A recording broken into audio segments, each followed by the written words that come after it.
എല്ലാവർക്കും ഹോണ്ട CB350RSൻ്റെ ഒരു long term review വീഡിയോയിലേക്ക് സ്വാഗതം. ഇന്ന് മെയിനായി ഉദ്ദേശിക്കുന്നത് ഈ ഒരു വാഹനത്തിൻ്റെ മെറിറ്റ്സും ഡിമെറിറ്റ്സും ആണ് ഉദ്ദേശിക്കുന്നത്. ഏകദേശം 3 വർഷവും 3 മാസവുമായി ഞാൻ ഈ വണ്ടിയുടെ യൂസറാണ്. സോ എന്തുകൊണ്ടും എനിക്കിതിൻ്റെ പോരായ്മകളും നല്ല വശങ്ങളും പറയാൻ പ്രാപ്തനാണ് ഞാൻ എന്ന് വിശ്വസിക്കുന്നു. അപ്പോൾ അധികം വൈകാണ്ട് നമുക്ക് വീഡിയോയിലേക്ക് പോകാം. സോ ഇനി നമുക്ക് ഈ വണ്ടി എത്ര കിലോമീറ്റർ ഓടിയിട്ടുണ്ടെന്ന് നോക്കാം. സോ നിങ്ങൾക്ക് കാണാം 38,464 കിലോമീറ്റർ ഓടിയിട്ടുണ്ട്. ഈ വാഹനത്തിൻ്റെ ഹെഡ്ലൈറ്റ് യൂണിറ്റ് 2 സെക്ഷനാണ് കൊടുത്തിട്ടുള്ളത്. ഫ്രണ്ട് ടയർ സൈസ് വരുന്നത് 19 ഇഞ്ചിൽ 100 സെക്ഷൻ ടയേഴ്സും, അതുപോലെ തന്നെ 4 ബൂട്ട്സ് വരുന്നുണ്ട്. പിന്നെ എക്സ്ട്രാ ഞാനൊരു ഫോഗ് ലൈറ്റ് ഇൻസ്റ്റാൾ ചെയ്തിട്ടുണ്ട്. സൈഡിൽ വരികയാണ് ബ്രേക്ക് സെറ്റ് വരുന്നത് നിസിൻ്റെ ബ്രേക്ക് കാലിപ്പേഴ്സാണ് ഫ്രണ്ടും ബാക്കും. അതുപോലെ സിംഗിൾ ഹോണും പിന്നെ എക്സ്ട്രാ ക്രാഷ് കാർഡ് സെറ്റ് ചെയ്തിട്ടുണ്ട്. പിന്നെ ഇതിൻ്റെ ഫുഡ് പെക്സ് വരുന്നത് സ്ലൈറ്റ്ലി റിയർ സെറ്റായിട്ടാണ് വരുന്നത്. പിന്നെ ബാക്ക് വശമാണ് വരുന്നത്. ടൈൽ ലൈറ്റ് വരുന്നത് LED ആണ്. പിന്നെ ബാക്ക് ടയർ സൈസ് വരുന്നത് 17 ഇഞ്ചിൽ 150 സൈസ് ടയേഴ്സാണ്. പിന്നെ സൈഡിലൊരു സാരി ഗാർഡ് വരുന്നുണ്ട്, ഒരു ഹാൻഡിൽ ബാറും. പിന്നെ ആഫ്റ്റർ മാർക്കറ്റായിട്ട് ഞാനൊരു ചെയിൻ സ്പ്രോക്ക് സെറ്റ് ചെയ്തിട്ടുണ്ട്. റോൾ ഓണിൻ്റെ ബ്രാസാണ് വരുന്നത്. പിന്നെ 5 സ്പീഡ് ഗിയർ ബോക്സാണ് വരുന്നത്. ടോൾ ഗിയേഴ്സാണ് വരുന്നത്. ഇനി നമുക്ക് വണ്ടിയുടെ മീറ്റർ കൺസോൾ പരിചയപ്പെടാം. ഒരു ഫുൾ സ്വൈപ്പിലൂടെയാണ് ഓൺ ആവുന്നത്. ഈ ഇഗ്നിഷൻ സ്വിച്ചും കിൽ സ്വിച്ചും എൻജിൻ സ്റ്റാർട്ടും എല്ലാം ഒരു സ്വിച്ചിലാണ് ക്രമീകരിച്ചിട്ടുള്ളത്. അതുപോലെ മീറ്റർ കൺസോൾ സൈഡായി 2 ബട്ടൺ കാണാം. ഫസ്റ്റ് ബട്ടൺ കൊണ്ട് നമുക്ക് ട്രിപ്പ് A, ട്രിപ്പ് B, അതുപോലെ ലൈവ് മൈലേജ്, അതുപോലെ തന്നെ ആവറേജ് മൈലേജ്, പിന്നെ ടോട്ടൽ റേഞ്ച്, ഒരു ബാറ്ററി വോൾട്ടേജ് കാണാൻ സാധിക്കും. പിന്നെ ഗിയർ ഇൻഡിക്കേറ്ററും ടൈമും കൊടുത്തിട്ടുള്ളത് കാണാം നമുക്ക്. ഹാൻഡിൽ ബാറിൽ സ്വിച്ച് വരികയാണെങ്കിൽ ലെഫ്റ്റ് സൈഡിൽ ഹോൺ, അതുപോലെ തന്നെ ഇൻഡിക്കേറ്റേഴ്സ്, പിന്നെ റൈറ്റ് സൈഡിൽ എൻജിൻ കിൽ സ്വിച്ചും, അതുപോലെ ഹസാർഡും.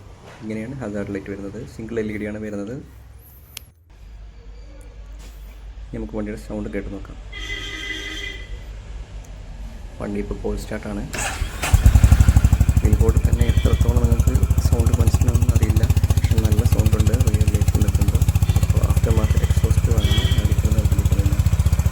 അപ്പോൾ നാട്ടുകാർക്കും റൈഡറിനും ആരോഗ്യകരമല്ലാത്ത രീതിയിലുള്ള നല്ല സൗണ്ട് ഉണ്ട്. റൈഡ് ചെയ്യുമ്പോൾ നമുക്ക് ആസ്വദിച്ച് പോകാൻ സാധിക്കുന്നതാണ്.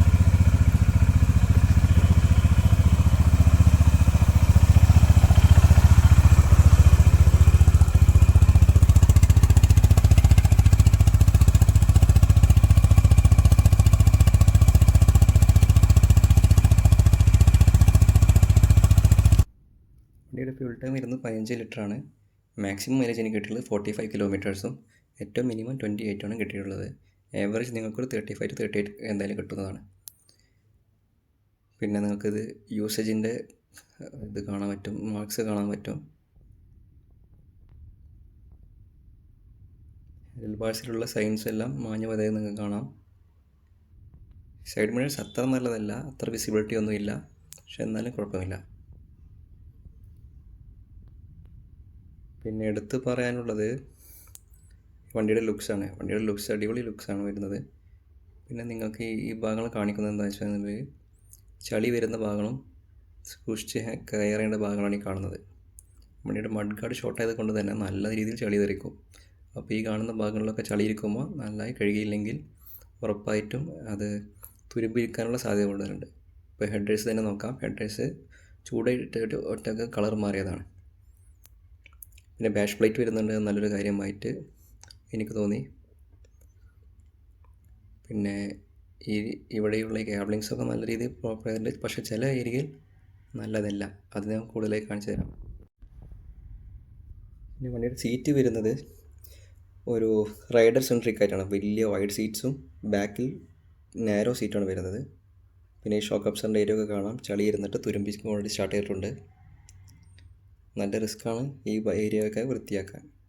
അപ്പോൾ ഇതാണ് നമ്മുടെ ക്വാളിറ്റി ഇഷ്യൂ. ടാപ്പ് ഇട്ടിട്ടാണ് അവർ വയറിങ് വന്നുള്ളത്. അതുപോലെ ഈ സൈഡ് സ്റ്റാൻഡിൻ്റെ ഏരിയയിൽ നമുക്ക് കാണാൻ പറ്റും അതേ രീതിയിൽ. വല്ലാണ്ട് എടുത്ത് പറയാൻ വേറെ ഇഷ്യൂസ് ഒന്നുമില്ല. പിന്നെ ടയർ എപ്പോൾ നിങ്ങൾ ഈ ട്രേഡ് വെയർ ഇൻഡിക്കേറ്ററിൻ്റെ അടുത്താകുമ്പോൾ മാറ്റാൻ ശ്രദ്ധിക്കുക. പിന്നെ എക്സ്ട്രാ വെച്ചുള്ള ഫോഗ് ലൈറ്റിൻ്റെ കൺട്രോൾസാണിത്. യെല്ലോ ലൈറ്റ്സും വൈറ്റ് ലൈറ്റ്സാണ് വരുന്നത്. 3 വേ സ്വിച്ചാണ് ഇൻസ്റ്റാൾ ചെയ്തത്. ഇതാണ് ഇപ്പോൾ യെല്ലോ ലൈറ്റിൻ്റെ ലുക്ക്. ഓക്കെ, 25 വാട്ട്സിൻ്റെ 2 ലൈറ്റാണ്, LEDs ആണ് വരുന്നത്. ഇനി ഓഫ് ചെയ്ത് അടിയിലേക്കാക്കിയാൽ അത് വൈറ്റ് ലൈറ്റ്സായി കാണാം. നല്ലൊരു വിസിബിലിറ്റി ഉണ്ട്. അപ്പോൾ ഇത് ഇൻസ്റ്റാൾ ചെയ്യുന്നവരോട് പറയാനുള്ളത്, ആർക്കും ബുദ്ധിമുട്ടില്ലാത്ത രീതിയിൽ വെക്കുക, സെറ്റ് ചെയ്യുക. പ്രത്യേകിച്ചും റോഡിലോട്ട് ഫോക്കസ് ചെയ്ത് വെക്കുക.